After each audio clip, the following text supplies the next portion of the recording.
You shouldn't let your cat sleep near the fireplace or your house would burn down. You shouldn't keep a cat for more than 7 years or you might die. These are just a few Japanese superstitions about cats, and I'll explain the reasons behind them in a bit. Oh, and we're gonna have an epic fight between all of these supernatural cats at the end of the video. But the fight only makes sense if you understand all their powers, so pay attention. The Japanese have loved cats ever since the first one set its paw on Japan, and they have ruled the country ever since. Oh, what are you? Meow. You're getting food and belly rubs forever, I promise. The first ever record of a cat in Japan that we know of was in 889 AD, when a 17-year-old emperor wrote in his diary about a cat he had just gotten. He went on and on about its amazing black fur and the way it moved, how it walked with an aristocratic air. Then he wrote, "I am convinced it is superior to all other cats." Typical cat owner. Before modern times, when people thought about supernatural things, or yokai, they didn't think of cute creatures from anime, they thought of monsters. People were even afraid their cats would turn into yokai. One of the things your cat can turn into is a Bakeneko. It means shapeshifting cat, or monster cat. This creature makes you suspicious of your friends and family, especially if your cat goes missing. A Bakeneko looks just like a normal cat, but it can transform into a full-size human. Some are lazy and only half transform. They would grow as big as a human, put on clothes, walk on 2 legs, and even speak human languages, but still have their furry bodies and heads. You ain't fooling anyone, cat. Okay, fine, here's the belly rub. A Bakeneko has a lot of powers, like they could possess you, cast curses, and make dead bodies move around for important tasks, like maybe fighting. But their main power you can see in the popular folk tale of Takasu Genbei. A man named Takasu Genbei had a mother. When his mother's cat went missing, she couldn't handle it. She stopped talking to friends and family, and ate in her room alone. It seemed like she was depressed. But one day, the family peeked into her room, and they couldn't believe what they saw. She was eating some small animal raw, and her face seemed to be that of a cat. She almost looked like a giant cat wearing women's clothing. In his shock and terror, Takasu Genbei shouted, "Oh hell nah," and killed the thing. The next day, the corpse changed back into his mother's missing cat. Suspicious, he ripped open the floorboards, and what did he find? His mother's skeleton, with not even an ounce of flesh left. So, if someone you know is acting weird and your cat is not around, they are 100% a Bakeneko. Oh, why did you get vanilla? You always get chocolate. I don't know. I just thought I'd try something different today. Bakeneko, bitch! They've been known to dance naked under the moon with a towel on their heads. Why towel? Well, in the yokai community, shape-shifting animals often have to put an object on their heads to transform. A tanuki uses a leaf, a kitsune may use a leaf, some reeds, or a skull, so images of animals with things on their heads aren't rare. It seems someone once drew a kitty wearing a towel, and over time people just couldn't get the image out of their heads. I have heard some people claim that the towel triggers the Bakeneko's magic, but it didn't originally have that power. Sometimes a towel is just a towel. If you're worried about your cat turning into a Bakeneko, here are the things you need to watch out for, because I love you. Your cat has a good chance of transforming if one of these things happen. Your cat lives a long time, like 12 or 13 years. A cat is like fine wine. With age, it'll kill you. In some places, they said if you raised a cat for 7 or more years, it would murder you. Loving cat owners of the past handled this information with care and compassion by kicking out or killing their cats before the deadline. There's another belief that if a cat lives for 10 years, it would learn to speak. So some people killed them before they reached that age. But then there are also stories of murdered cats coming back as Bakeneko to take revenge on their killers. So you can see the conundrum cat owners faced back then. Your cat grows too big, over 3.75 kilograms. Your cat's tail grows too long. That's why many people in the past liked short-tailed cats, or they would take a knife to their kitten's tail. And finally, your cat drinks the blood of a murder victim. It would transform into the victim to take revenge. One explanation for how people thought up this yokai was lamp oil. They say Bakeneko like to lick the oil from oil lamps. Back in Edo period Japan, people used fish oil in lamps. To humans, it was lamp fuel. To cats, it was a delicious all-you-can-lick buffet. Think of a cat trying to reach a lamp by standing on its hind legs. Now think of the shadow the lamp's light makes on a screen behind the cat. From the other side of the screen, to the average, uneducated farmer from the countryside, it must have looked kind of like a normal cat standing on its hind legs. What? They're not dumb. But I guess some people must have thought there was a giant cat monster on the loose. One type of Bakeneko was the favorite of many men, the Bakeneko Yujo, or shapeshifting cat prostitute. This yokai might have come from the fact that courtesans were not allowed to eat in front of their clients. I'll explain in a bit. Cats and prostitutes really go together, verbally. This is the character for cat, Neko. You can also write it in a different way, ne and ko. Ne means sleep, ko means young woman or young prostitute. Beautiful. Brings a tear to the eye of everyone I mentioned this to. Back in the Edo period, when it was common for men to drop by the nearest pleasure house after work, there were stories of brothel clients sleeping with a lady of pleasure, then waking up in the dead of night to see that the woman's shadow looked suspiciously like a cat. She might have even been eating a rodent. Honestly, babe, she was just a cat.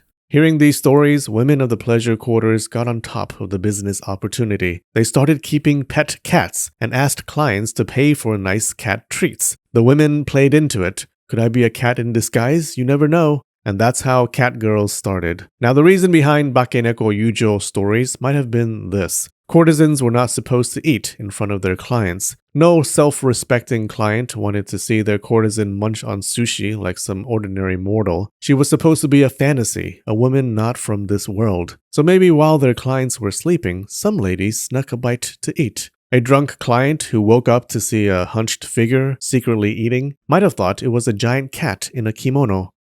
Unlike the Bakeneko, which can be annoying sometimes instead of full-on deadly, this next cat will tear your face off. It's called the nekomata, or split-tailed cat. It's often mistaken for a Bakeneko by people who can't count. A nekomata has 2 tails. The history of this yokai goes way back to ancient times, when it started out very different from what it eventually became. The first piece of text we have about this bad boy was from 1233, when a scribe scribbled about a nekomata from the mountains that ate a few people. He said it had eyes like a cat and a body the size of a great dog.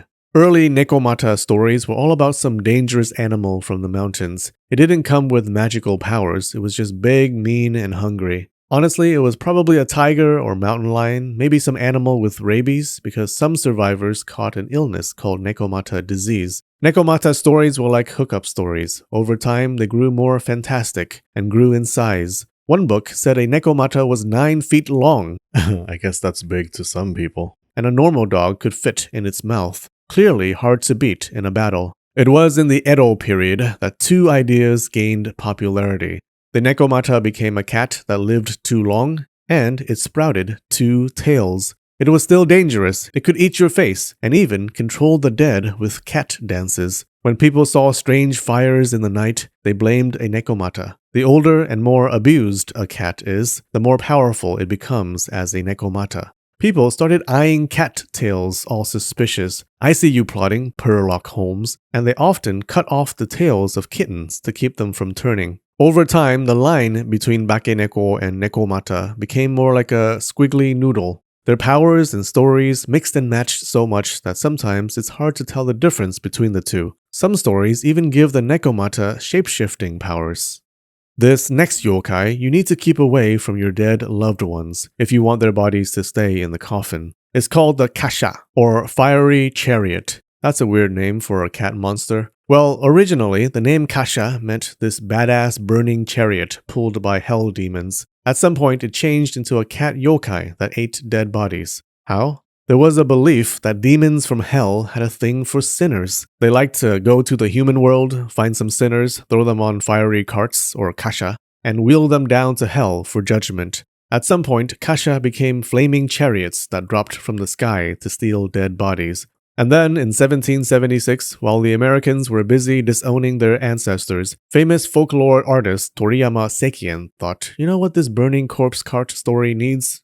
Cats. He drew a burning cat and labeled it Kasha. People saw it and were like, that's it, that's canon now. From then on, the Kasha became the flaming nightmare of funeral goers everywhere. Imagine you're at a funeral march when suddenly the wind blows, thunder crashes, rain pours, and a fiery Kasha descends from the sky and snatches mommy's corpse before you can do anything, taking her to who knows where. You'll never be able to forget what happened. Now you'll have to kill your dad to see the amazing sight again. To prevent this, people came up with sensible rituals like putting heavy rocks on coffins or on the body itself, because although Kasha are strong enough to carry an entire human body, they aren't strong enough to push a rock out of the way. In some places, before a funeral march, people chanted twice, "Don't be eaten by a Kasha." If someone died, people either kept cats out of the house or released them. This was probably good to do anyways, because cats have been known to munch on corpses when they're hungry. Sometimes you would see nekomata with fireballs on the tips of their tails. This might have been the influence of Kasha stories. Both Kasha and nekomata can hop over a dead body to control it. So, how does your cat turn into a Kasha? A few ways. Your cat lives too long. Your cat is around too many corpses. Your cat is left alone with a dead body. It might turn Kasha and drag the body away. Parents may want to watch out for this one. Neko musume. It means cat daughter or cat girl. There are stories of parents whose daughters act a bit strange. They act kinda dumb or slow for a human. They eat raw fish and mice. They have sandpaper tongues like those of cats, and love to use those tongues to lick objects, furniture, even their confused parents. People are often scared of them, but not business-minded parents. You see, these girls are natural gymnasts and acrobats. They're out there balancing on top of walls, climbing things, hopping across roofs, and being quick on their feet. Parents have been known to put their cat daughters to work catching rats for neighbors, earning them almost enough money to pay for their daughters' therapy bills. I'm not sure you can call this one a yokai, but I'll include it anyways, and you can decide. You've probably seen it before, but may not know what it is. Maneki, or beckoning cat. You often see this cat in businesses and restaurants that only accept cash. It brings good luck and fortune. One popular origin story about this cat goes like this. A samurai lord was out hawking with his men. That's when you tell your hawk to kill animals, then pat yourself on the back for your skill in killing animals. When the group passed by a temple, they saw a cat there, beckoning them to come over. Psst, over here, it probably said in cat. Nya. One of the strongest forces in the universe is the attraction of your hand to a cat's body. The group of badass samurai came over to pet the cute little furball and stayed in the temple a bit. Soon after, a fierce thunderstorm swept through the area, but guess who's safe and sound? The Lord and his crew, hanging out indoors, dry as a British comedian. The Lord was pleased that the cat saved him from the storm and from the indignity. Nobody wants their legacy to end with, and then he got struck by lightning because he ignored a perfectly good temple. The Lord became the patron of this temple named Gotokuneko. The temple grew and became super successful, and if you visit it today, you'll find a bajillion Neko beckoning you in. This yokai loves making fires, but you might come to like it.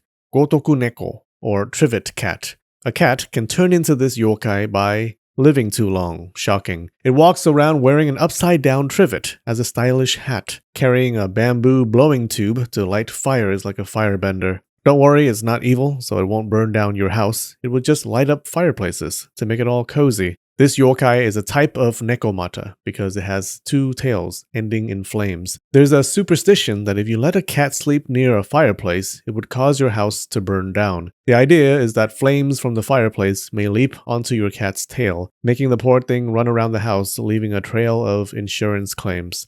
Other than that, the gotokuneko is pretty harmless, maybe even helpful. Alright, now if we had a fight between all of these cat yokai, which one would win? Place your bets in the comments.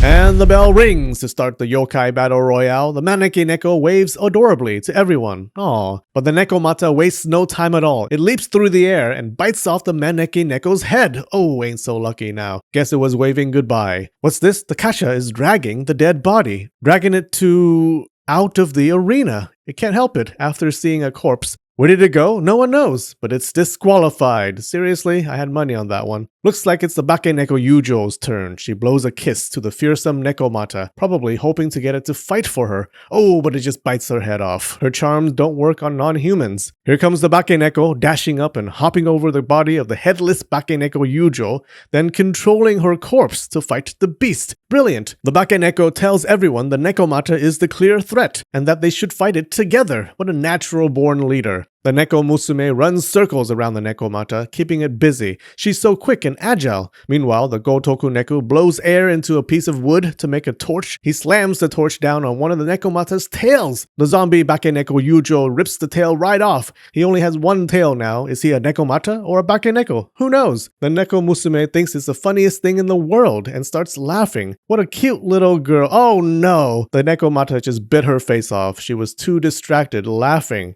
Now the Bakeneko's shouting, "He's hurt, now's our chance." And so the gotokuneko runs forward and bashes in the head of the Bakeneko? Betrayal! It makes the zombie fall too. The gotokuneko must have thought he could handle an injured nekomata and decided to get rid of his ally instead. The nekomata looks hurt, it's not looking good, but it hops over the corpse of the neko musume, making her stand up. It's zombie time. Now it's 2 against 1. The gotokuneko's confidence is flickering now. He's probably feeling like the nekomata's little sister stuck in the washing machine because he's about to get screwed. They both pounce on the gotokuneko, and the nekomata takes a victory bite out of the other cat's head. And we have a winner! The nekomata stands victorious, with one less tail but a whole lot of dinner.